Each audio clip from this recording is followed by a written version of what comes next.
Hey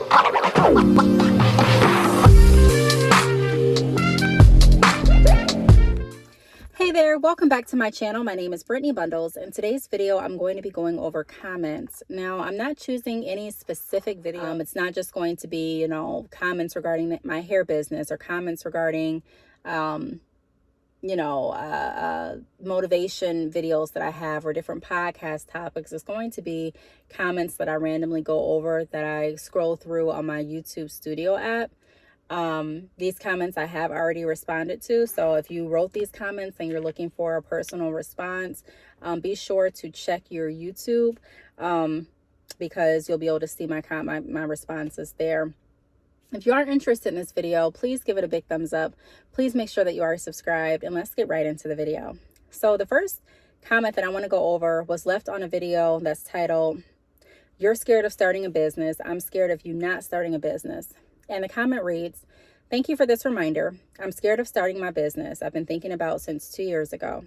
But after this last job, I was close to the manager and liked my job and got fired. I literally cried at home. But now I'm investing in myself. I've already started the process, but I'm super scared, but I know I can do it. Thank you again, because I was feeling anxious. I know I will still have it, but I rather start than never." So I want to start with this comment. I do appreciate you for leaving this comment. It takes a lot of courage to talk about your experience and also to be honest with the feelings that you're feeling.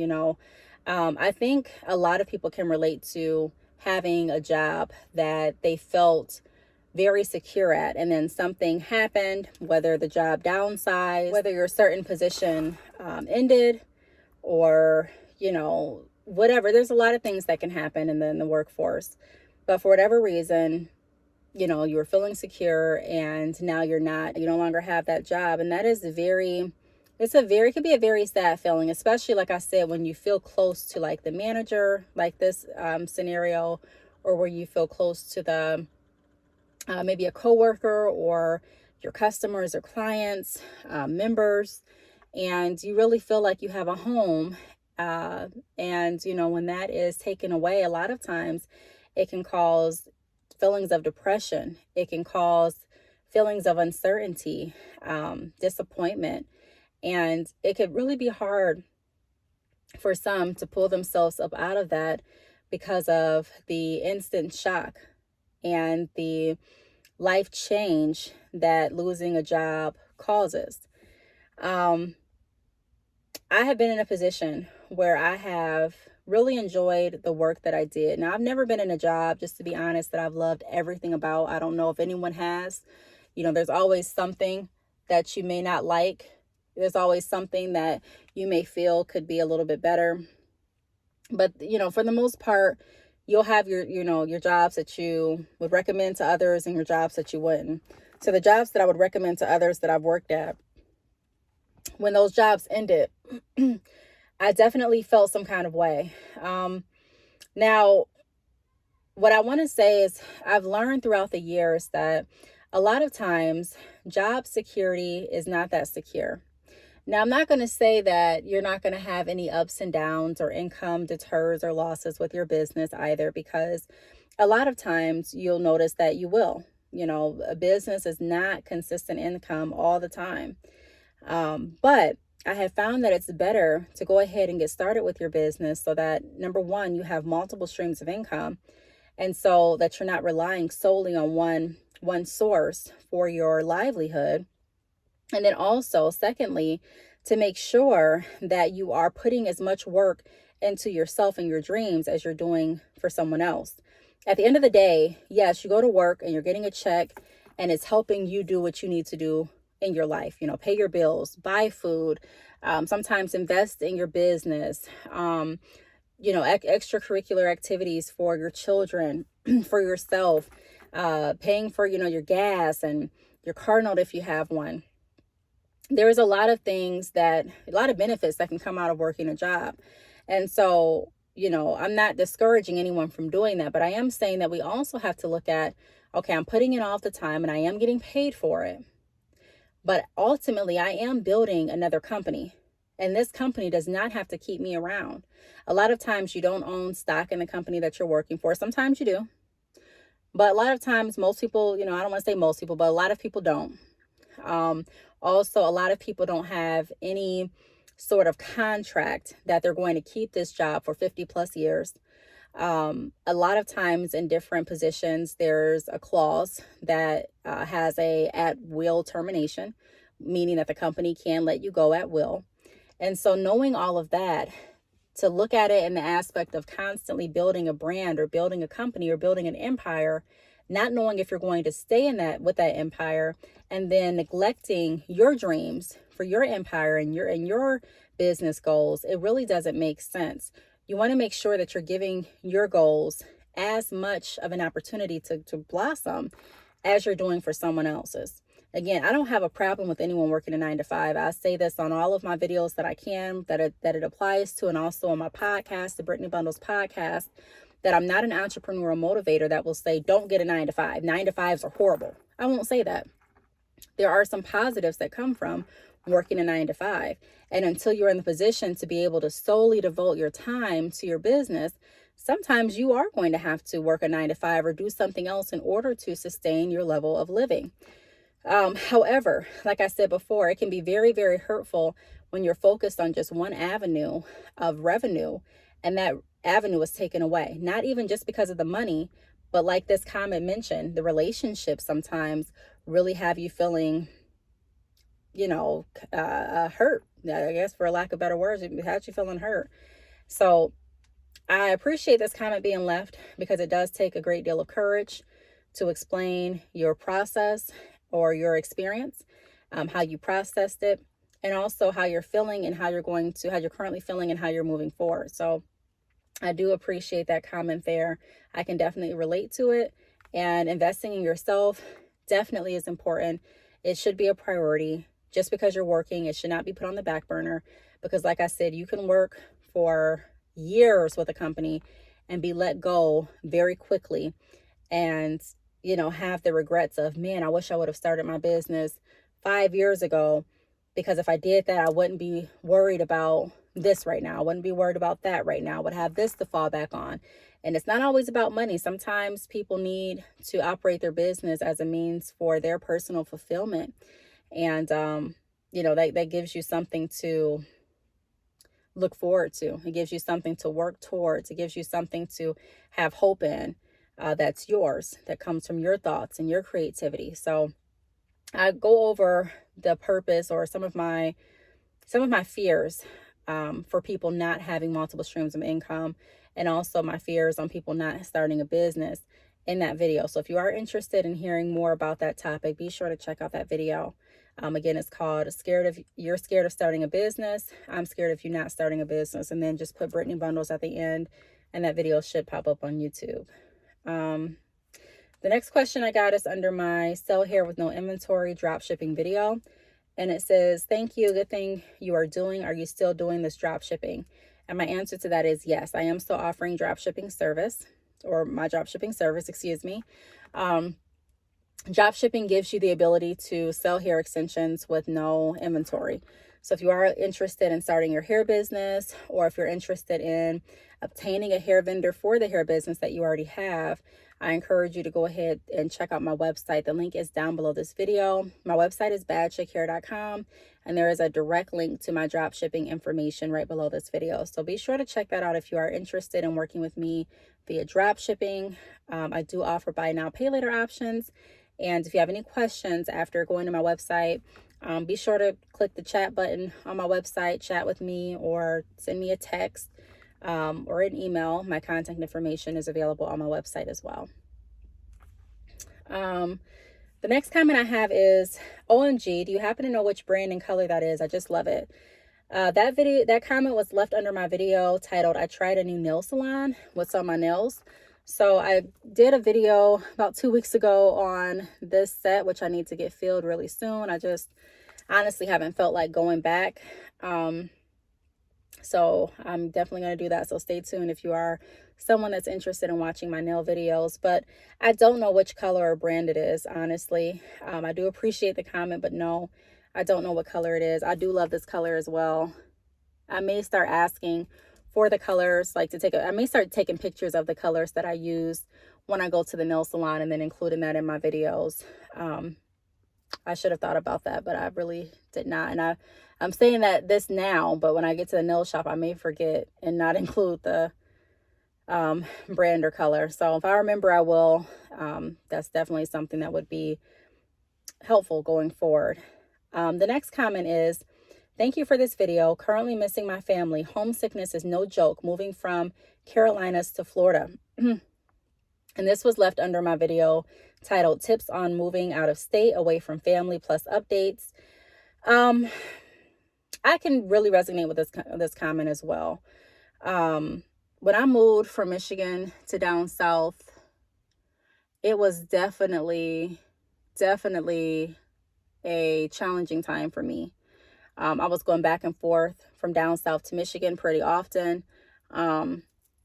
I was very homesick at times. I do go over tips in that video that have helped, and also my reasoning as to why I think it's important to follow your dreams. And sometimes your dreams are not local. Sometimes, following your dreams and even diving into entrepreneurship and working with your business, you may notice that your business is going to pull you in other places. You may notice that you have more opportunities in a certain state, or you may notice that you want to go into a different business venture that's located miles away from where you're typically stationed. Or you may notice that, you just wake up one day and now you have the flexibility and the freedom to be able to move where you want to go. And so you're like, I'm just going to move where I've always dreamt of. For me, I've always wanted to go somewhere that was warm. Living in Michigan, being in the cold is pretty much all I knew. I mean, it's not cold all year round. I don't want to say that, but being down south, I mean, obviously the weather is completely different down south than it is up north. And I enjoy the weather down south. I really do. But my family is in Michigan primarily. So, I definitely struggle with that. There were times that I felt really alone. There were times that I felt really sad. There were times that I felt like I was missing out on different things that my family, was doing or going through. And there's a part of you that wants to, like I said before, follow your dreams and do what it is you want to do for your life. I imagine people have this feeling when they're going off to college too, but I think it's extremely important to consider your family when you are moving. Even if you don't think that you're going to miss them right then and there, I can almost guarantee once you get away and you get around areas where you don't really know anyone, and everyone else has their family, of course, you shouldn't really be looking at everyone else's life in comparison to yours. I've gone over why you shouldn't in other videos, but again, sometimes you can't help but to reminisce when you're looking at other people out with their moms or out with their grandmas or their best friends, and you're like, man, I remember those days when I could just run up the street, grab my mom, and we can go to Starbucks. Or I remember the days where I could just go up the street, grab my friend, and we can just chill out in the front yard. And you don't have that opportunity anymore. You still can do it, but it's going to take some planning. Now you have to go on a trip, or you have to go away from home. It's not just right up the street. So if just thinking about it, I don't regret moving, but I definitely would have probably considered living in Michigan and then just visiting different places, finding a place to be stationed and then finding a place to visit. I also wouldn't be opposed to living in Michigan and then having an office space down south. I wouldn't be opposed to that either. But I can definitely relate to missing family and having homesickness. Again, like I said, I'm someone that was not over my family's house every day. But like I said, even if you're someone and you may think you're not going to miss them, because I was thinking, I'm kind of like a loner sometimes. I'm like a homebody, so I'm not always out doing things with family and friends. But like I said, sometimes you take for granted the convenience of just picking up that phone and saying, hey, I'll be at your doorstep in 5 minutes, or 10 minutes or 20 minutes or 30 minutes, versus, okay, well, I'm going to plan to come see you for a few days in 3 months. You know what I mean? So whoever, I did reply back to this comment. I do want to let you know I understand where you're coming from, and my prayers are with you. I'm hoping that it gets better, because homesickness and being away from family is no joke. No joke. Let's see what other comment. I got a comment asking under my why I wear yarn braids, how long do I leave mine in? And I did comment on this one as well. I'll normally leave my yarn braids in for like maybe 2.5 months at the latest. They could stay in longer, but I try not to leave them in that long, because at that point, I'm probably ready for a new style, and they probably will start getting on my nerves. Not to any fault of the yarn braids. It's just the fact that, sometimes when I have braids in for too long, I can start seeing the new growth. And it's kind of like how, you can start seeing your nails grow out if you need a fill. It's okay, but, I really don't like seeing the new growth like that. Not that I don't like seeing it, but when I see too much new growth, I kind of get nervous of my braids like falling off, getting snagged on something. I don't want any white residue to build up under it or around it. Even if I wash it and there's no residue, I still want my braids to look a little fresh. So 2.5 months, that's probably my limit. Or I would at least do like the perimeter again, to kind of have it look fresh still. Okay. Under the video titled Starting a Hair Business with No Inventory Concerns, I did get a comment that says, what if the item is bad from the drop ship if don't never see it? So I guess, okay, if you don't never see it, you are wrong about this. A lot of people is doing more pre-orders now than drop shipping. So I'm taking from this comment that is saying, what if the item that you receive from drop shipping is bad, or you don't ever see the item, and people, I'm wrong about this, and people are doing more pre-orders now than drop shipping. A lot of people do the pre-order method. A lot of people do drop shipping. A lot of people purchase in bulk. Ultimately, you have to choose which method is going to work best for you when you are deciding to go into your hair business. I have some people that I work with that do drop shipping and purchase hair in bulk. So there's really no right or wrong way to sell hair. It just all depends on what works best for you, and what's going to make you the most profit. And not just the most profit, but also what's going to help you sustain in business, the quality, the communication between your vendors, the reliability, and things like that. I did create a ebook called Dropshipping Now, Wholesale Later, a guide for hair businesses. And I will link that link down below as well if you are interested in learning how to grow your business from drop shipping or using the pre-order method to purchasing in bulk for a larger profit. I touch on the pre-order method in my drop shipping ebook as well. But I did reply back to this. I just mentioned there is a protocol for wrong or damaged items with a lot of drop shipping carriers. So if you're drop shipping with someone, you do want to make sure that you know their policies. What happens if the package is lost? I did a video I think it was like last week actually, going over a scenario where the client I got an email from someone that ordered from she was drop shipping with the company, and the company sent out the hair, but the hair was lost with the mail carrier. And so I went over different things that, you could do if you were in that scenario, because things like that happen. And a lot of drop shipping carriers, like I mentioned, they do have a protocol for wrong or damaged items. So not the exact same scenario as an item being lost in the mail, but if an item is damaged when you receive it or when your client receives it, or if the item is the wrong texture or length, there's a protocol for a lot of drop shipping carriers that can correct that. But you do want to make sure that you're doing your research with whoever you're working with. That's why I mentioned that reliability and being able to communicate with your vendor is very important, because if you can't do that, no matter if you're doing a pre-order method, drop shipping, or buying in bulk, you're going to definitely more than likely run into some issues that could have been prohibited if you had those two in place, the communication, reliability, and the quality. I also mentioned ultimately every entrepreneur has to find the inventory method that works best for their business. I only share my perspective, which I'm entitled to do on my platform.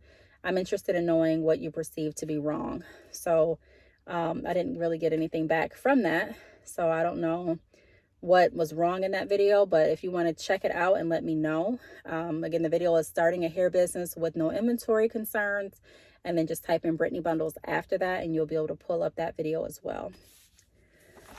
The next comment I have is left under the video that I created that's called Before You Open a Salon. And it says, Shalom, dear sister. Yes, 3 types of insurance: disability, workman's comp, and liability. Yes, expensive. Thank you for coverage. You helped me hands down. I'm getting a calling for nails, also for graduation, learning new seeds for the client. You would love it here. No drama in college town, simply good income. Okay, I'm going to finish hearing your coverage. You're an excellent young lady. Yeah, bless you forever. Thanks, Shalom. So I really appreciate that. In that video, I was going over different things that you want to consider before you do open a salon. And this comment was going over some of the insurances that you can look into. And like this comment says, yes, they definitely can be expensive. And also some ways around having to look into those types of insurances if you are interested in opening a salon. I'm scrolling through the comments that say thank you. Scrolling past, because like I said, I've responded back personally to all of these comments, but I was just thinking if there's anything else that I can go over. I want to do one more. This comment was under the video titled How to SMS Text Your Customers Through Shopify Plus More. It says, I have a question. My website is relaunching on March 18th. I've been trying to create an email list or SMS marketing, but wouldn't I have to have the website up first? And I responded, I would recommend creating a website first, and then I provided a link to a Shopify free trial. If you are looking at text message marketing, you can text message market without having a website. Like, you don't necessarily have to have a website in order to sign up for text message marketing. I have seen people that have used like their text message marketing sign up link in their Instagram bio and then have people sign up that way. And then they go ahead and send out their text messages to everyone that signed up. However, I personally would recommend getting a website. I think it makes things so much easier. The landing spot is more seamless, in my opinion, than having to go to Instagram, because there are going to be some people that don't have Instagram. There are going to be some people that don't get on social media. There are going to be some people that have Instagram but still may have a difficult time finding your page. Not saying that there aren't going to be people that may have a hard time finding your website too. I'm just saying that, in my opinion, from my experience working with my business and also other entrepreneurs, I found that it has been way more seamless to, if you're looking at creating an email mailing list or a text message marketing list, to definitely consider having your website. You don't need it. Like I mentioned before, when I was going over the drop shipping comment, ultimately, you have to do what's going to work best for you and your business. Not every entrepreneur does things the same way.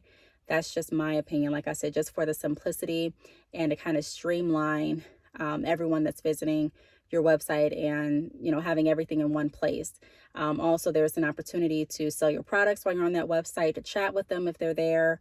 It's more opportunities to sell your product when you are operating through a website versus just a sign up here for marketing. Because a lot of people aren't necessarily wanting to be marketed to or even sold to, but if they go to your website, they may see something that they're interested in, and they may feel the need or the urge to want to stay connected. And at that point, having a text message marketing link or an email marketing link gives them the ability to do that. So that's the last comment that I'm going to go over today. I really hope that this video helped out. Hope that you all enjoyed it. If you have any other questions that I did not go through or go over in this video, be sure to leave them down below. I do want to thank you for watching, and I will see you all in the next video. Bye.